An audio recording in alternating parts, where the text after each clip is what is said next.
Mbola faly miarahaba anao any tokantrano manaraka ny météo raha nisy sary azy tamin'ny zana-bolan'androany tsy de misy fiovana firy ny toerantsika amin'ny ankapobeny saika mbola amin'iny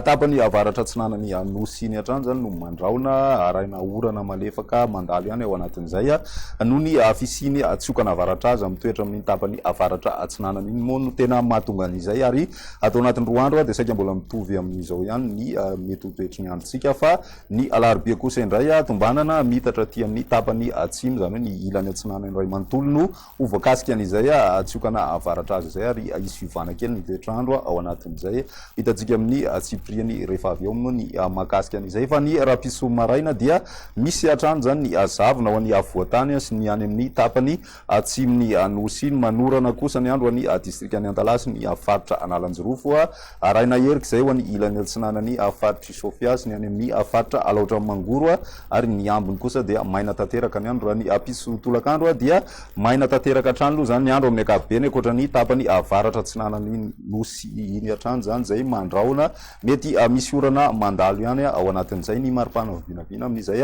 rapiso izay dia 10 degré celsius ny ambany indrindra zay hitanany amin'ny faritry ny havoakanay ary mahatratra 23 degré celsius kosa ny ambony indrindra any amin'ny faritry boentsy ny any petsibokany zany raha ny andro ny talata de mbola saika mitovitovy amin'izay hatrany aloha zany toetrantsika misy ny zavona ho an'ny avoatany sy ny tapany atsimony anosy manorana hatrany kosa ny andro any faritra vasy ny any amin'ny faritra analanjirofo manraona mety rahanerika hatrany ilany atsinanany faritry Sofia ary ny ambony maina tanteraka raha ny maripana voavinavina amin'izay andro ny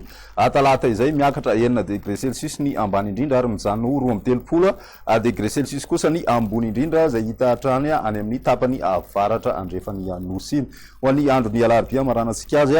saika mikisaka amin'ny ilany andrefany avoatany ny azavona sy ny any amin'ny tapany atsimony anosy ny ilany atsinanany anosy kosa indray dia mandraona mety araina orana malefaka ny morontsiraka zany ny ilany atsinanany avoatany ihany koa mandraona mitsitokotoko na mandraona ny andro amin'ny ankapobeny vao maraina zany ny ambony maina tanteraka hatrany ny andro raha ny maripana vovinavina amin'izay andro ny alarobia izay dia misy fiakarana kely hatrany aloha zany ny ambany indrindra zay 7 degré ary ny ambony indrindra tsy de misy fiovana firy satria dia 23 degré celsius hatrany zay hitany amin'ny